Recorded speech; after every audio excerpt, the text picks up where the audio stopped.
You can't negotiate with a recession, but you can absolutely decide whether it steamrolls you or whether you walk through it calm, liquid, and in control because you moved your money into the right places before everything hit the fan. If you don't have an emergency fund, you are not operating out of wisdom. You're only thinking about today, and the recession thinks about tomorrow. That's the core problem this entire video is going to fix. By the time you're done watching, you won't just feel prepared.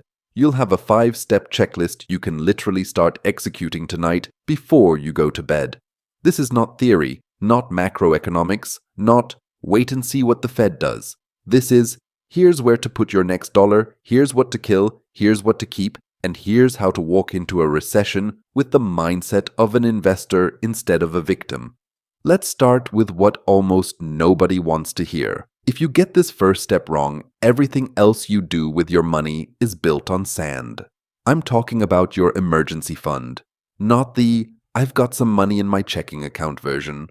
A real grown-up 6 to 12 months of expenses sitting in a boring high-yield savings account, not at risk in the market, not locked up where you can't touch it. Think about your current monthly spend for a second. Rent or mortgage, groceries, utilities, transport, basic healthcare, minimum payments. Now multiply that by 6, then by 12. That number is what it actually costs you to buy peace of mind in a recession. Most people never even do that math. They just pray their paycheck keeps coming and call that a plan. That's not a plan, that's denial. So here's how you turn this into a concrete move, not just a nice idea. Step 1 tonight. Total your real monthly essentials. Strip out the fluff. No streaming, no eating out, no vacation, just the bills that keep you alive and out of trouble. Step 2. Set a very specific target range. My minimum emergency fund is 6 months, my ultimate target is 12. Put those numbers in your notes app. Step 3. Open, if you don't already have it, a separate high-yield savings account whose only job is to hold that emergency fund, not your checking, not the same account you dip into for random Amazon orders. A separate digital vault with a decent interest rate so your cash doesn't just sit there rotting. Now here's the part that actually changes your life. Automate it. Decide on a percentage of your income, even if it's small at first, and set an automatic transfer the day after you get paid. You should feel that transfer. It should sting a little. But every sting is one brick in the wall between you and panic if your boss calls you into their office with bad news. A lot of people say, I'll save whatever's left at the end of the month. You know exactly how that story ends. There's nothing left. Pay your future panic-free self first, then live on what's left. And just so this hits emotionally, imagine 2 versions of you 3 months into a recession. Version A gets laid off with $200 in the bank and a maxed out credit card. Version B gets laid off with 9 months of expenses in cash, sitting in that boring savings account. Same economy, same job loss, totally different level of fear, decision-making, and options. The recession is the same, but which version of you walks through it is 100% your choice, starting this week. Now, once you've committed to building that cash buffer, the next move is to plug the hole that's quietly sinking most people's boats. High interest debt. I don't care how good your investments are. If you're carrying credit card balances at 20 to 26% interest, you're basically bailing water with one hand while cutting a hole in the hull with the other.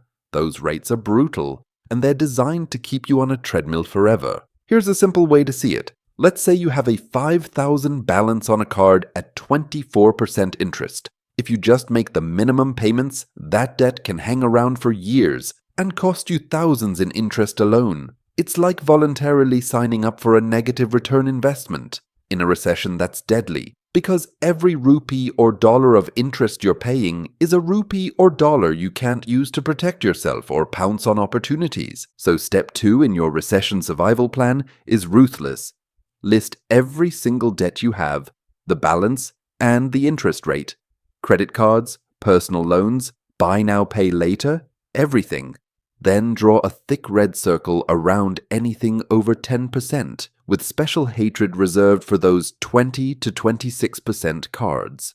Those are your first strike targets. While you're building your emergency fund, you attack those high interest balances with intensity. There are only two basic strategies, and you can pick whichever one will keep you emotionally locked in.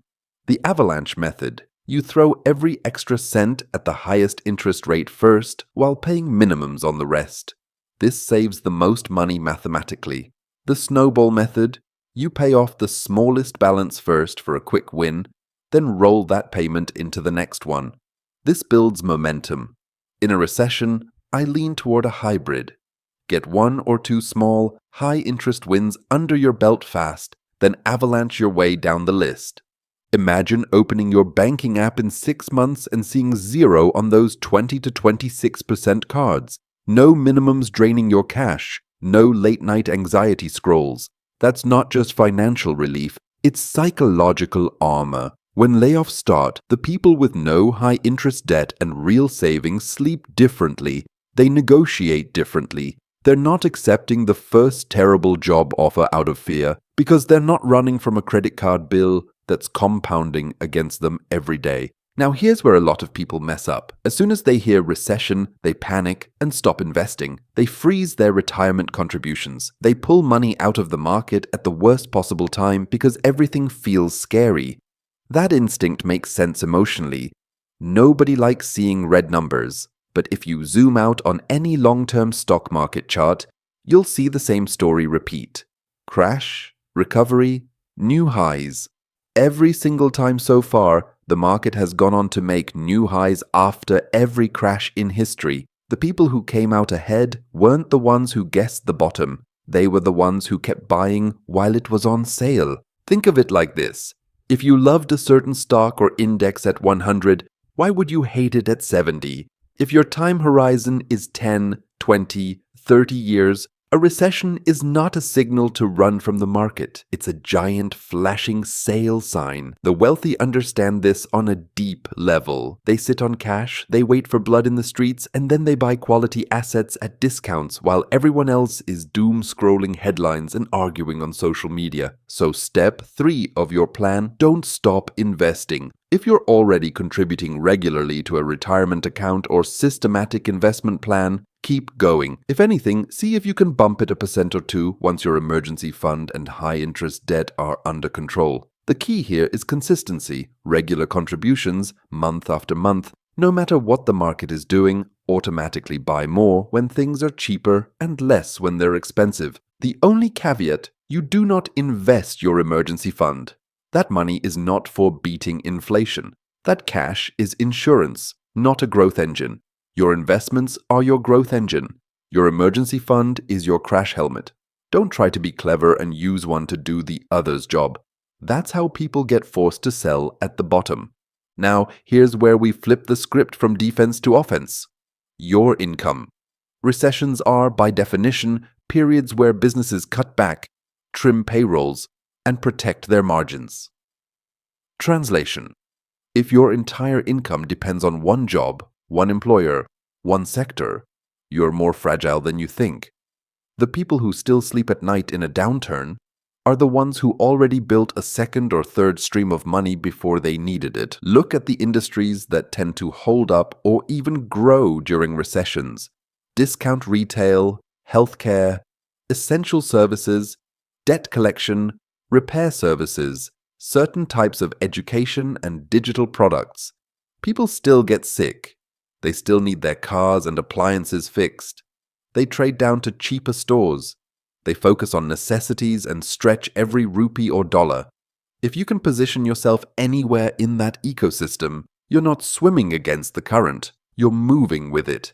Step 4 then is clear. Start a recession-resistant side hustle now before layoffs and hiring freezes kick into high gear. That might mean picking up extra shifts in an essential service, doing freelance work that helps businesses cut costs or increase sales, offering repair or maintenance services, tutoring, digital products that solve real problems, or remote support roles that companies need no matter what the economy is doing. The point is not to build the perfect business plan, it's to create a second income stream that, at first, might just cover your groceries, but over time could become your safety net or even your primary engine.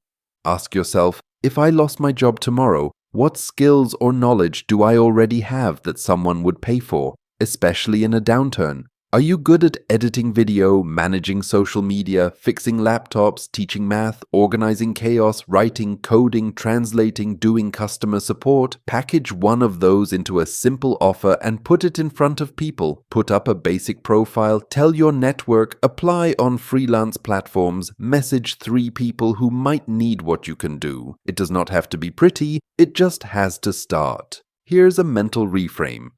In a recession, the question is not, will someone fire me? It's, how many ways have I given the world to pay me? If you have multiple answers, you are automatically less afraid. When one stream dries up, you turn up the tap on another. That's how people walk through brutal economic periods and come out the other side not just intact, but ahead. Now we get to the step that nobody likes, but that will give you more free cash flow, faster, than almost anything else.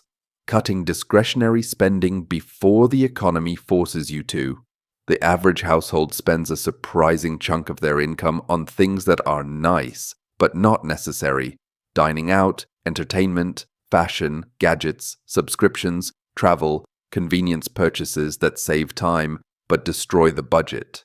In good times, that can feel harmless. In a recession, it's the difference between, I can ride this out, and I'm scrambling in 2 months. Here's the problem with waiting. If you don't choose what to cut now, the recession will choose for you later. But when the economy does the cutting, it's always messier and more painful. Sudden job loss, forced moves, debt collectors calling, fire sale decisions about assets. Right now, before any of that happens, you have the luxury of being strategic instead of desperate. So step 5 is a brutally honest audit. For the next 30 days, track every single rupee, every dollar that leaves your account. At the end of the month, categorize it. Essentials, important but flexible, and pure discretionary. Essentials keep the lights on and your life functioning. Important but flexible might be things like certain kids' activities, moderate entertainment, small comforts. Pure discretionary is anything you can cut for 6 months to a year without your life falling apart. Once you've done that, choose a target. I'm cutting my discretionary spending by 20 to 30% starting this month. That could mean fewer meals out, canceling or pausing 3 subscription services, buying clothes less often, saying no to random impulse purchases, downgrading a phone plan, limiting ride shares, cooking at home 4 nights a week instead of 2. The point is not to become a monk forever. It's to deliberately squeeze out cash flow that can go into your emergency fund, your debt payoff, and your investments during the exact window when that money matters most. And here's the upside people forget. When you cut spending on autopilot conveniences, you often get something back that's more valuable than the money. Control.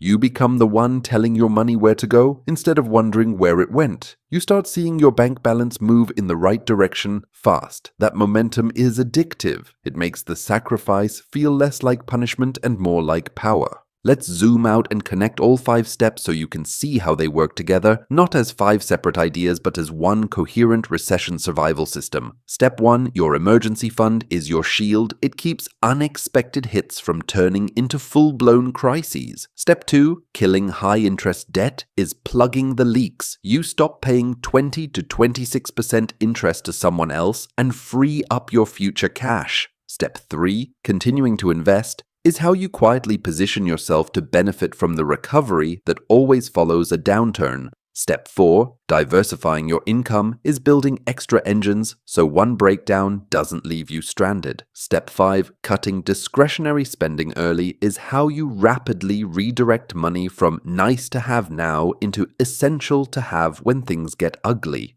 In every past recession, there have been 2 groups of people. One group gets blindsided, scrambles, and spends years recovering from decisions they made under pressure and fear.